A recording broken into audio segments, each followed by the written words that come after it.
CM Bhajanlal Sharma ने की जन सुनवाई। सीएम भजनलाल शर्मा ने सुना जनता की परिवेदना, अधिकारियों को त्वरित निस्तारण के दिए निर्देश। अधिकारिता मंत्री अविनाश गहलोत ने की विभागीय योजनाओं की समीक्षा बैठक, अधिकारियों को दिए उचित दिशा निर्देश। बैठक में वित्तीय वर्ष 2024-25 की घोषणाएं। बीजेपी विधायक डॉक्टर कैलाश वर्मा ने दी कांग्रेस रैली पर तीखी प्रतिक्रिया। बीजेपी विधायक ने कांग्रेस पर लगाया आरोप, कहा कांग्रेस ने संविधान के साथ की छेड़छाड़। एक राष्ट्र एक चुनाव को लेकर कार्यशाला आयोजित। बीजेपी प्रदेश कार्यालय में आयोजित हुआ कार्यशाला, चुनाव को लेकर बीजेपी प्रदेश अध्यक्ष का बयान। जयपुर संभाग के पेयजल कार्यों की समीक्षा, जलदाय मंत्री की अध्यक्षता में हुई समीक्षा। पेयजल व्यवस्था को जल्द सही करने के अधिकारियों को दिए निर्देश।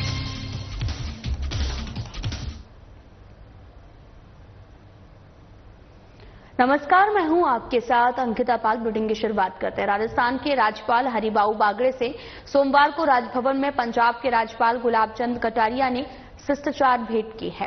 राजभवन पहुंचने पर राज्यपाल बागड़े ने कटारिया का भाव भरा स्वागत किया। इस मौके पर दोनों नेताओं के बीच में कई समसामयिक विषयों पर सकारात्मक संवाद हुआ। यह मुलाकात आपसी सौहार्द और सहयोग की भावना को मजबूत करने वाली रही। दोनों राज्यपालों के बीच में ये भेंट शिष्टाचार मुलाकात थी, जिसमें आपसी संबंधों और प्रशासनिक अनुभवों को साझा किया गया।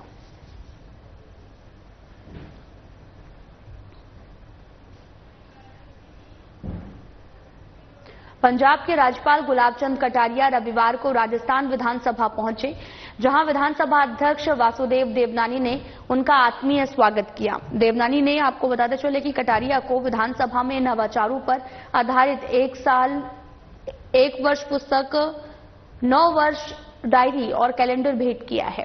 दुपट्टा पहनाकर उनका सम्मान किया। इस मौके पर कटारिया ने भारतीय 9 वर्ष के अनुसार विधानसभा डायरी के प्रकाशन को एक अभिनव और सराहनीय पहल बताया है। उन्होंने कहा कि युवा पीढ़ी को भारतीय पंचांग और तिथियों का ज्ञान होना जरूरी है, जिससे सांस्कृतिक मूल्यों को भी समझा जा सके।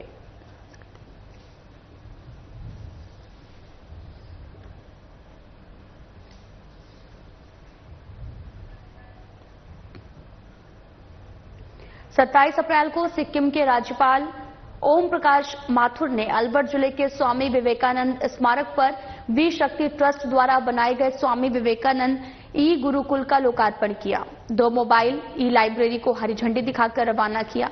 इस मौके पर केंद्रीय पर्यावरण मंत्री भूपेंद्र यादव और राज्य मंत्री संजय शर्मा भी मौजूद रहे।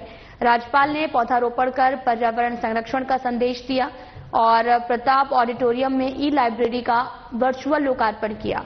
उन्होंने पहलगाम आतंकी हमले की निंदा करते हुए सरकार की आतंकवाद के खिलाफ कठोर कार्रवाई का समर्थन किया है। केंद्रीय मंत्री भूपेंद्र यादव ने भी ई लाइब्रेरी के महत्व पर जोर दिया और बताया कि 101 ई लाइब्रेरी में 66 बनकर तैयार हो गई हैं और इस कार्यक्रम में तिजवारा विधायक महंत बालकनाथ, कठुमर विधायक रमेश खींची और अन्य गणमान्य लोग भी उपस्थित रहे।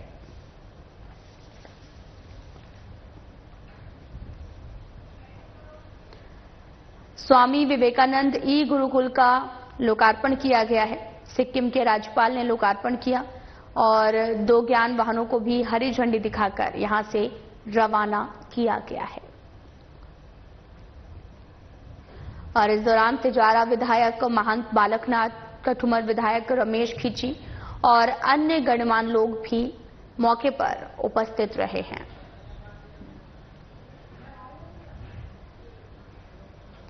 तो वहीं सीएम भजनलाल शर्मा ने मुख्यमंत्री निवास पर जनसुनवाई की है। आमजन की परिवेदनाओं को सुना है। उन्होंने अधिकारियों को भी त्वरित निस्तारण के निर्देश दिए।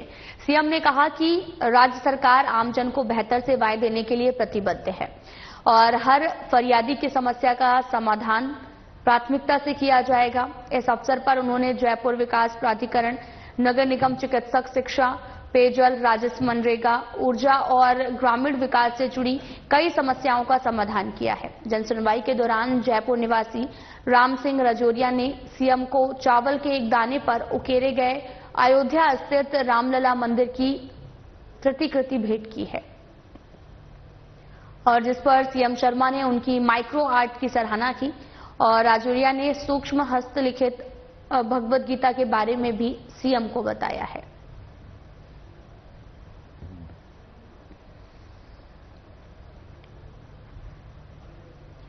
तो वहीं रविवार को बीजेपी प्रदेश कार्यालय में एक राष्ट्र एक चुनाव अभियान के तहत अधिवक्ताओं की प्रदेश स्तरीय कार्यशाला आयोजित की गई है। और इस कार्यक्रम में बीजेपी प्रदेश अध्यक्ष मदन राठौर ने कहा कि अलग अलग समय पर होने वाले लोकसभा और विधानसभा चुनावों से देश चुनावी मोड में रहता है, जिससे प्रशासन, सुरक्षा बल, राजनीतिक नेतृत्व पर भी दबाव बढ़ता है, विकास कार्यों में बाधा आती है। उन्होंने कहा कि बार बार चुनाव देश के समय, धन, ऊर्जा की बर्बादी करते हैं। अभियान के प्रदेश संयोजक सुनील भार्गव ने कहा कि एक साथ चुनाव होने से सरकारें अपना पूरा कार्यकाल विकास में लगा सकेंगी, जिससे 2047 तक विकसित भारत का सपना साकार होगा। और lawyers for one nation one election के संयोजक सौरभ शाश्वत ने भी आपको बताते चले कि बताया कि अभियान के तहत अधिवक्ताओं की टोली संभाग और जिला स्तर पर नियुक्त की गई है। इस मौके पर कई प्रमुख अधिवक्ता भी मौजूद रहे हैं।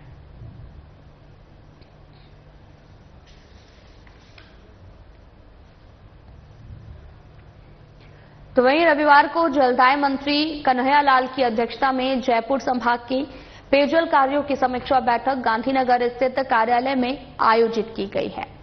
मंत्री ने ग्रीष्म ऋतु में पेयजल व्यवस्था को सही बनाने के लिए नलकूप की गहराई बढ़ाने, पाइपलाइन और पंप सेट बदलने जैसे कामों को जल्द पूरा करने के निर्देश दिए हैं। उन्होंने कहा कि आकस्मिक कार्यों को जिला कलेक्टर की अनुशंसा के अधीन जल्द पूरा किया जाए। मंत्री ने अवैध जल कनेक्शंस को भी हटाकर नियमित करने, अमृत 2.0 योजना के तहत निविदाओं के कार्यादेश जारी करने और जल राजस्व वसूली में तेजी लाने के निर्देश दिए। इसके साथ ही विसलपुर योजना की ट्रांसमिशन लाइन की मॉनिटरिंग और जल जीवन मिशन के तहत अटके कार्यों को शीघ्र निस्तारित करने के भी निर्देश दिए हैं। बैठक में अतिरिक्त मुख्य सचिव भास्कर ए सांवत सहित विभागीय अधिकारियों ने हिस्सा लिया है।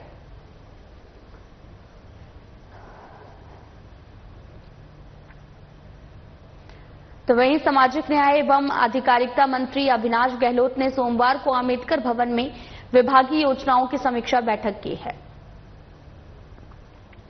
और साथ ही अधिकारियों को निर्देशित किया गया कि योजनाओं का प्रभावी क्रियान्वयन सुनिश्चित करने के लिए माइक्रो मैनेजमेंट किया जाए, ताकि हर जरूरतमंद व्यक्ति को सरकारी योजनाओं का लाभ मिल सके। गहलोत ने सीएम भजनलाल शर्मा की मंशा का हवाला देते हुए कहा कि समाज कल्याण की योजनाओं का लाभ अंतिम व्यक्ति तक पहुंचाना चाहिए। बैठक में वित्तीय वर्ष 2024-25 की बजट घोषणाओं पर चर्चा की गई है।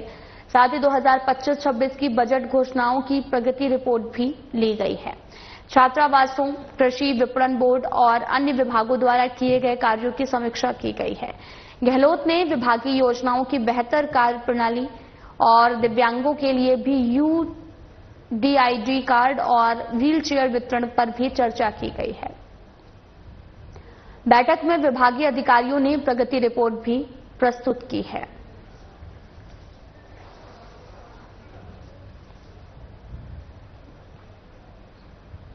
रामलीला मैदान जयपुर में आयोजित कांग्रेस की संविधान बचाओ रैली पर बीजेपी विधायक डॉक्टर कैलाश वर्मा ने तीखी प्रतिक्रिया व्यक्त की है।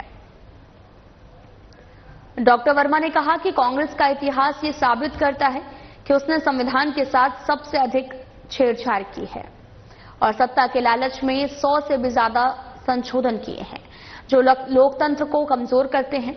उन्होंने 1975 में इंदिरा गांधी द्वारा लगाए गए आपातकाल का जिक्र करते हुए कहा कि ये समय देश के लोकतंत्र के लिए सबसे बड़ा आघात था।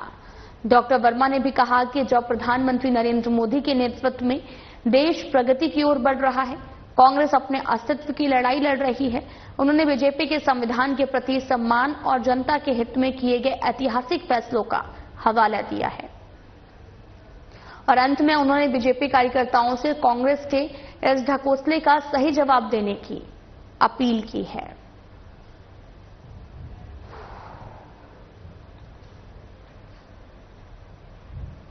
तो खबर चूरू के सरदार शहर से है, जहां पर ग्राम पंचायत बुकनसर बड़ा में सरपंच श्रवण कुमार शर्मा के नेतृत्व में पंचवर्षीय योजना में ग्राम पंचायत में करोड़ों के विकास कार्य करवाए गए हैं, जिसकी बदौलत बुकनसर बड़ा ग्राम पंचायत आज आदर्श विकसित और विकासशील गांवों की श्रेणी में शामिल हो गया है।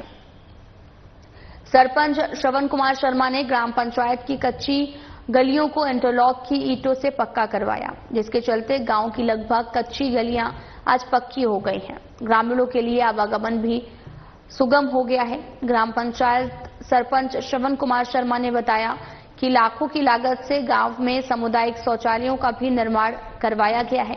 खेल मैदान में खेल ग्राउंड, प्राथमिक स्वास्थ्य केंद्र, ग्रामीणों के लिए विश्राम गृह और गंदे पानी की जोहड़ की जगह पार्क का निर्माण करवाकर उसमें शानदार झूले भी लगवाए गए, जो ग्राम पंचायत की शोभा को बढ़ा रहे हैं।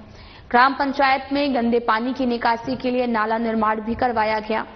ग्राम पंचायत में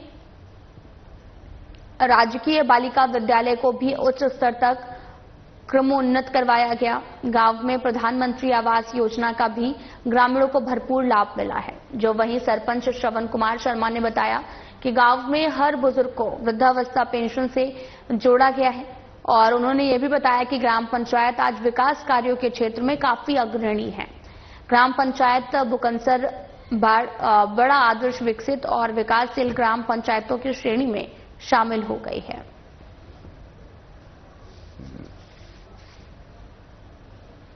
मैंने प्रयास किया गांव के विकास के लिए। हमारे सीनियर सेकेंडरी स्कूल है, उसी के अंदर इंटरलॉक फर्श का निर्माण करवाया। हमारे खेल मैदान के अंदर स्टेडियम, ग्राउंड, अल्स्ट एरिया का निर्माण चल रहा है। अभी बालिका सीनियर स्कूल थी, इनको सीनियर सेकेंडरी में क्रमोन्नत करवाया। इसी के अंदर 2 रूम का निर्माण करवाया, शौचालय के निर्माण करवाए। गांव के अंदर पीएचसी नहीं थी, तो हमारे विधायक महोदय के अनुशंसा पर हमारे गांव के अंदर पीएचसी भवन का 2 करोड़ 42 लाख रुपए का निर्माण कराया, जो बनकर तैयार हो गई है। और हमारे गांव को भोदरासर से बुकनसर से बरजासर सड़क से जुड़वाया और अन्य सड़कें बनी हुई थी, उनको रिपेयरिंग करवाया। गांव में विश्राम घर का निर्माण करवाया। गांव में बच्चों के लिए एक गंदा पानी इकट्ठा होता था, उसके अंदर मिट्टी से भर्ती करवाकर उसी जगह पर एक बड़ा पार्क बनवाया और पार्क के अंदर झूले और जिम के कई आइटम लगे, जो गांव के बच्चों को, युवा को और वृद्धजनों को बैठने के लिए अच्छी सुविधाएं मिलती है। और गांव में बैंकिंग व्यवस्था के लिए गांव में पीएनबी बैंक की शाखा खुलवाई, जो हमारे गांव के लोगों को अच्छा विकास हो, लोगों को मिले। और खरंजों का निर्माण करवाना और गांव में आवश्यकता अनुसार विकास कार्यों के अंदर हमने पूरा प्रयास किया। निर्दलीय प्रत्याशी नरेश मीणा की टोक SC/ST कोर्ट में पेशी हुई है। यह पेशी नगर फोर्ट थाने में दर्ज हुई, जिसमें चार्ज बहस पर भी सुनवाई चल रही थी। नरेश मीणा की ओर से अधिवक्ता फतेहराम मीणा ने पैरवी की है। कड़ी सुरक्षा के बीच में हुई इस पेशी के बाद में नरेश मीणा को बूंदी वापस ले जाया गया और ये मामला देवली उनियारा विधानसभा उपचुनाव के दौरान समरवता गांव में हुए थप्पड़कांड के बाद उपद्रव, आगजनी और गिरफ्तारी से जुड़ा है। उपचुनाव के दौरान हुई हिंसा और उसके बाद की घटनाओं के चलते नरेश मीणा पर ये मामले दर्ज किए गए थे। अभी बूंदी जेल में है और बूंदी जेल से यहां लाया गया। चार्ज बहस हेतु फाइल नियत थी, चार्ज बहस और आदेश हेतु। एक फाइल में आदेश के लिए थी और एक में चार्ज बहस हेतु थी। तो आज यहाँ तारीख पेशी हो गई, क्योंकि जज साहब का ट्रांसफर हो जाने की वजह से दूसरे अधिकारी ने अभी ज्वाइन नहीं किया। तो ऐसी स्थिति में आगे की तारीख पेशी 5 है, जो कि नेक्स्ट वर्किंग डे, क्योंकि 3 दिन 1, 2, 3 उनियारा तारीख पेशी है। कैंप कोर्ट उनियारा है, यहाँ से एडिशनल चार्ज उनके पास उनियारा का भी है। तो 3 दिन वहाँ है, 4 का संडे है, 5 को मंडा नेक्स्ट वर्किंग डे ही है, जिसमें रखी 167 और 166। 166 में चार्ज बहस हो चुकी, वास्ते चार्ज आदेश थी, और 167 वास्ते चार्ज बहस है। किस तरीके का उम्मीद है आपको बैल होने की? नहीं, पॉजिटिव है, क्योंकि जिस तरह का जो अकोरेंस था और जिस तरह का घटनाक्रम है, उसमें 307 का कहीं कोई ऑफेंस मेड आउट नहीं हो रहा, कोई इंजरी नहीं है, कोई वेपन्स नहीं थे, एक सडन प्रोवोकेशन था। और 332, 353 से ज्यादा का मुकदमा नहीं है, 323 से ज्यादा का मुकदमा नहीं है। तो मेरे हिसाब में जल्दी चार्ज होकर के और बेल हो जाएगी। पहलगाम घटना को लेकर रेडी पंचायत समिति सभागार में एक CLG बैठक का आयोजन किया गया। बैठक की अध्यक्षता SDM हरकेश मीणा ने की, जिसमें रेडी थानाधिकारी रामजी लाल मीणा और रेडी थाना क्षेत्र के CLG सदस्य भी मौजूद रहे। इस दौरान SDM हरकेश मीणा ने क्षेत्र में शांति व्यवस्था बनाए रखने की अपील की है और अफवाहों पर ध्यान नहीं देने की सलाह दी। उन्होंने कहा कि कानून व्यवस्था बनाए रखने के लिए सभी को सतर्क रहना होगा, किसी भी तरह की अफवाह से बचना होगा। बैठक में स्थानीय अधिकारियों और सदस्यों ने एकजुट होकर शांति बनाए रखने का संकल्प लिया है।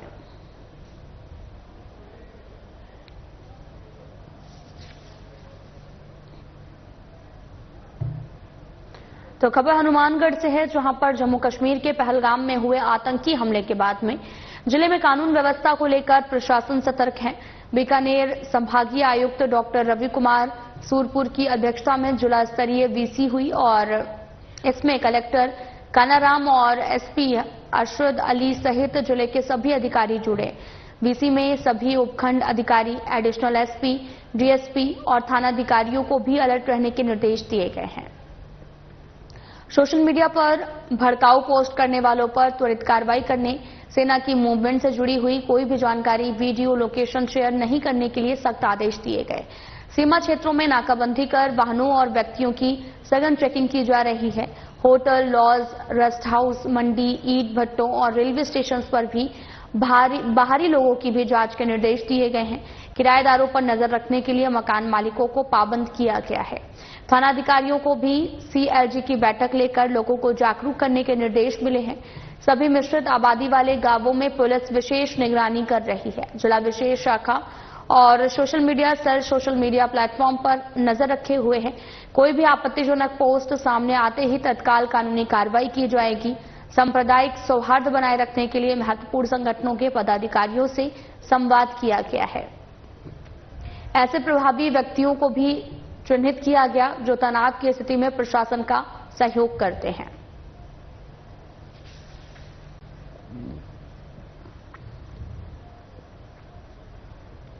27 अप्रैल को जयपुर जिले के कलेक्टर डॉक्टर जितेंद्र कुमार सोनी ने कानून व्यवस्था बनाए रखने और जिले में सांप्रदायिक सौहार्द बनाए रखने के लिए भी अधिकारियों को निर्देश दिए हैं। रविवार को वीसी के माध्यम से आयोजित बैठक में जिला कलेक्टर ने अधिकारियों से संवाद जारी रखते हुए कानून व्यवस्था बिगाड़ने वाले तत्वों पर सख्त कार्रवाई करने के लिए भी कहा है। उन्होंने उपखंड अधिकारियों और पुलिस अधिकारियों को क्षेत्रीय धर्मगुरुओं और मौजूद लोगों के साथ में संवाद बनाए रखने, सीएलजी और शांति समितियों की बैठक नियमित रूप से आयोजित करने और सोशल मीडिया की मॉनिटरिंग करने के निर्देश दिए।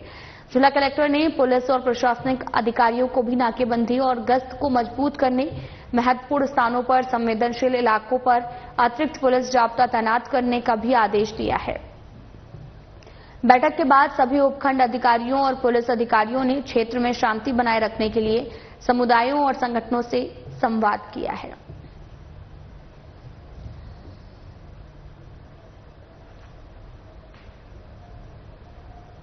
आपको बताते चले कि धर्मनगरी बसी गांव के उच्च माध्यमिक विद्यालय प्रांगण से 20 सालों बाद तीसरा भव्य पंथ संचलन रविवार को संपन्न हुआ। ये पथ संचलन विद्यालय से शुरू होकर गमोट बस्ती, लक्ष्मी नारायण चौक, जैन बस्ती और नई बस्ती से होता हुआ फिर विद्यालय में खत्म हुआ।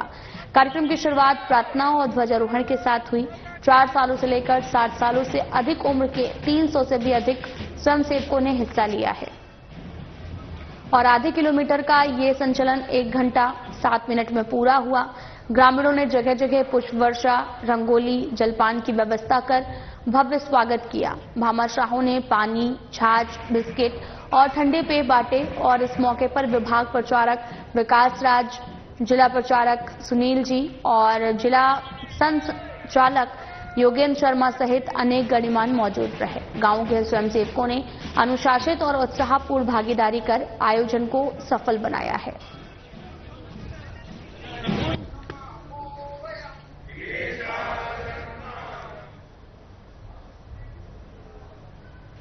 तो वहीं खबर हनुमानगढ़ से है, जहां पर गोगामेड़ी थाना पुलिस ने डीएसटी नोहर की सूचना पर 48.23 ग्राम चिट्टा सहित 2 लोगों को गिरफ्तार कर एक कार को जब्त किया है। बरामद चिट्टा की कीमत 25 लाख रुपए आकी गई है। इस संबंध में एनडीपीएस एक्ट के तहत में केस भी दर्ज कर आरोपियों से पूछताछ की जा रही है। साथ ही एसपी अरशद अली ने बताया कि गोगामेड़ी पुलिस ने गोगामेड़ी भरवाना रोड पर एक कार को रोककर तलाशी ली तो कार सवार इकबाल पुत्र गफूर खान निवासी ननऊ और साथ ही साजिद पुत्र सलीम वार्ड 13 नोहर के कब्जे से 48.23 ग्राम चिट्टा बरामद हुआ है। मामले की जांच फेफाना थानाधिकारी नरेंद्र कुमार को सौंपी गई है। कार्रवाई करने वाली टीम में गोगामेड़ी एसएचओ संतोष ढाका, हेड कांस्टेबल गजानंद और कांस्टेबल नरसीराम, पवन कुमार, अमरमीत सिंह और राजेंद्र कुमार शामिल थे।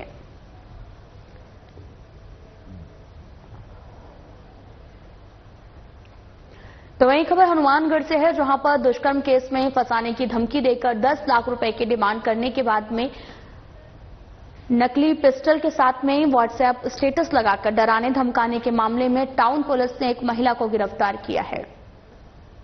आरोप है कि यह महिला हनी ट्रैप गिरोह चलाती है। सीआई सुभाष कछावा ने बताया कि बीते 11 मार्च को मनिंदगढ़ वार्ड 22 रेलवे ओवरब्रिज के सामने टाउन ने रिपोर्ट दी थी कि बरकत कॉलोनी की एक महिला किरण बिहारी हनी ट्रैप का गिरोह चलाती है। गिरोह से जुड़ी महिलाएं दिखावे के लिए शहर के करोड़पति घरों में झाड़ू पोछा मजदूरी का काम करते हैं और इसकी आड़ में भोले भाले लोगों को हनी ट्रैप के जाल में फंसाकर धोखे से मोबाइल में अश्लील वीडियो, फोटो रिकॉर्डिंग करके ब्लैकमेल कर रुपयों की डिमांड कर रहे हैं।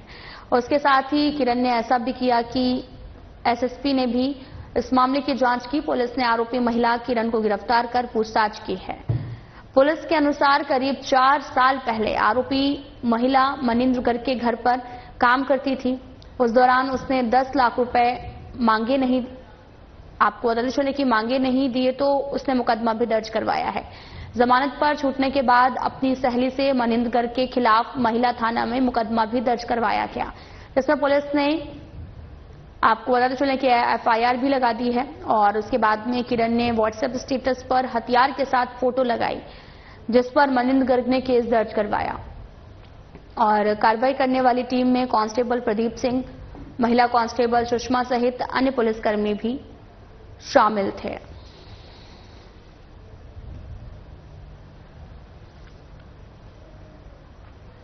तो वहीं टोंक जिला मुख्यालय पर पंडित दीनदयाल उपाध्याय मंडल के कार्यकर्ताओं ने उम्मेद भवन में प्रधानमंत्री नरेंद्र मोदी के मन की बात का 121वां कार्यक्रम सुना है। और कार्यक्रम में पीएम मोदी ने पहलगाम में हुए आतंकी हमले की बात रखी। प्रधानमंत्री मोदी ने कहा कि आतंकवाद के खिलाफ पूरा देश एकजुट होकर खड़ा है। आतंकवाद की रचना करने वाले को चुन चुन कर मारा जाएगा। और वहीं प्रधानमंत्री ने डॉक्टर कस्तूरी रंजन को भी याद किया, वैज्ञानिकों के योगदान को याद किया। साथ ही आतंकी हमले में सेना ने घायलों में एक बुजुर्ग महिला का जिक्र करते हुए कहा कि महिला ने जिस तरह से सेना की तारीफ करते हुए कहा कि उसे नया जीवन मिला है। मन की बात कार्यक्रम से पहले सभी बीजेपी कार्यकर्ताओं ने पुलवामा हमले में हुए शहीद हुए दिव्य आत्मा शांति के लिए 2 मिनट का मौन रखा। एक पेड़ मां के नाम का भी जिक्र किया और आगामी विश्व पर्यावरण दिवस पर एक पेड़ मां के नाम की सालगिरह पर एक व्यक्ति को एक पेड़ लगाने का आह्वान किया है।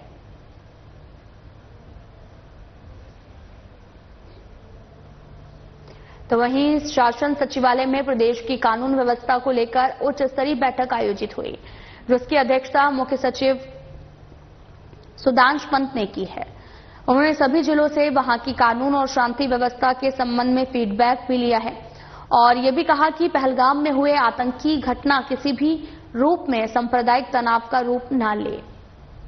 इसके लिए सभी अधिकारी संवेदनशीलता से कार्य करें।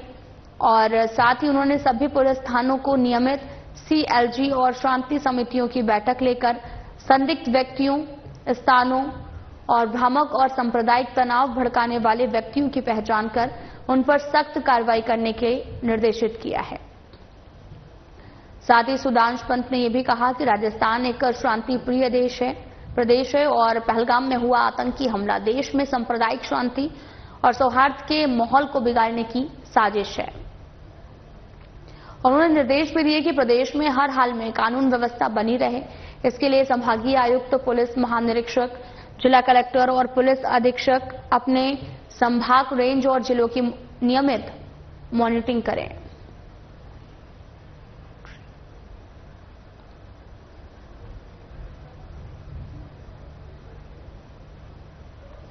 फिलहाल बुलेटिन में इतना ही। नमस्कार।